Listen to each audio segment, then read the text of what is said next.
Friends, one problem of contemporary interest nowadays is to decide whether we should really buy an electric vehicle at this point of time. Does it really make a sense to change my petrol car into an electric vehicle, or for that matter, a hybrid vehicle? Electric vehicles and hybrid vehicles are available in India today. I have tried to list down almost all sorts of parameters which go into the comparison between an electric version and a petrol version cars. To have an apple-to-apple comparison, I have chosen Tata Nexon car as an example here. On-road price, the on-road price of course varies from place to place, state to state. So on an average, I've taken around 12 lakhs as the Tata Nexon petrol version price. As against that, the electric version price for the Tata Nexon is 18 lakhs. On an average, you can see that the difference between the initial cost is around 6 lakhs rupees between electric version and the petrol version, which means that electric version is around 50 to 60% of higher cost. It's pretty huge difference you can see today. There has been a lot of progress made in the designs and the technology. So the cost difference, the price difference is gradually coming down, and definitely as we go along in future years to come, this difference is going to narrow down. Definitely there will be a point that electric version could become reasonably cheap, but then it's far away. Look at the running cost. Electric vehicles are far superior, much cheaper. Again, here there are assumptions made in this calculation on the petrol prices, on the electricity prices at a particular, so there could be slight variations, but on an average you can say that the running cost of petrol version car is around 6.5 to 7 rupees per kilometers. As against that, the electric version running cost is only around 0.7 to 0.8 rupees per kilometers, which means that petrol versions are 8 to 10 times higher priced in running cost.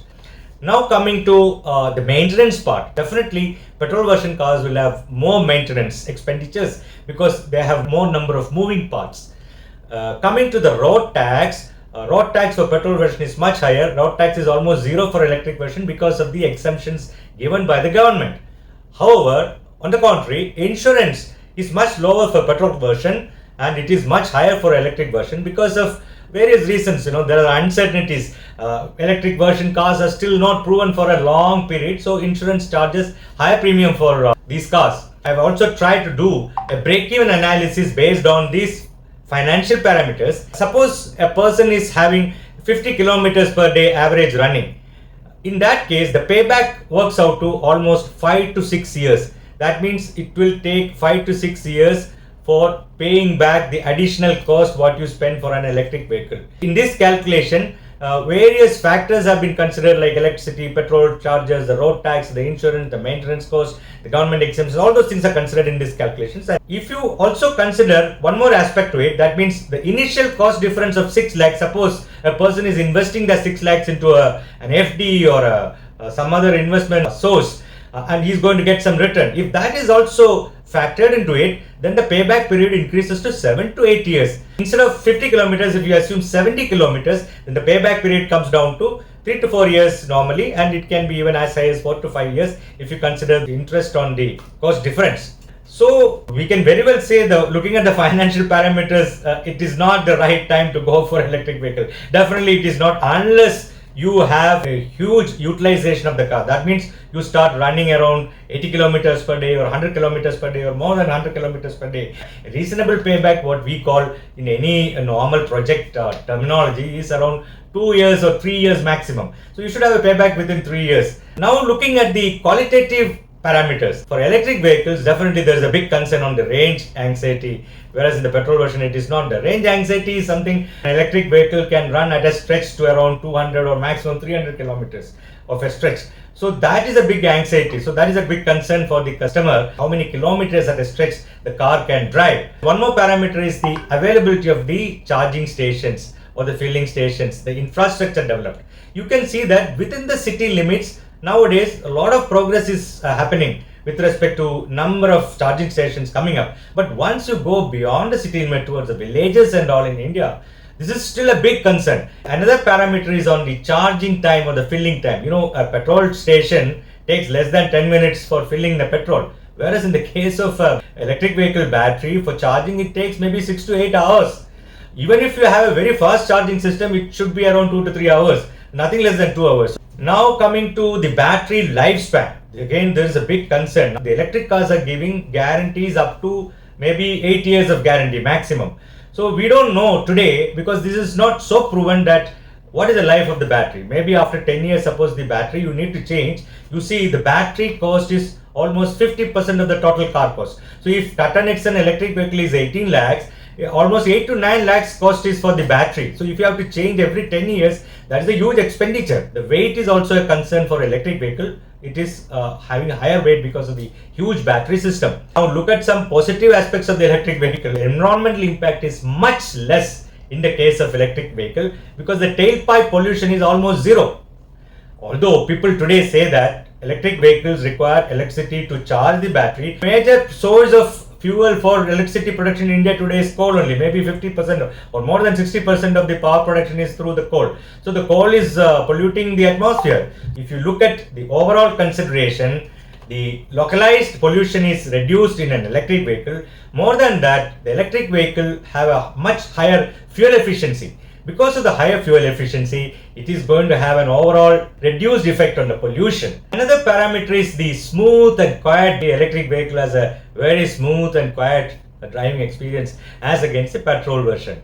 The performance part. Advantage of an electric version with respect to the performance is, the first thing is the torque, which means it can accelerate much faster. You have a much faster acceleration for the electric vehicles. Also, because of the lower center of gravity, it improves the handling and the stability of the electric vehicles.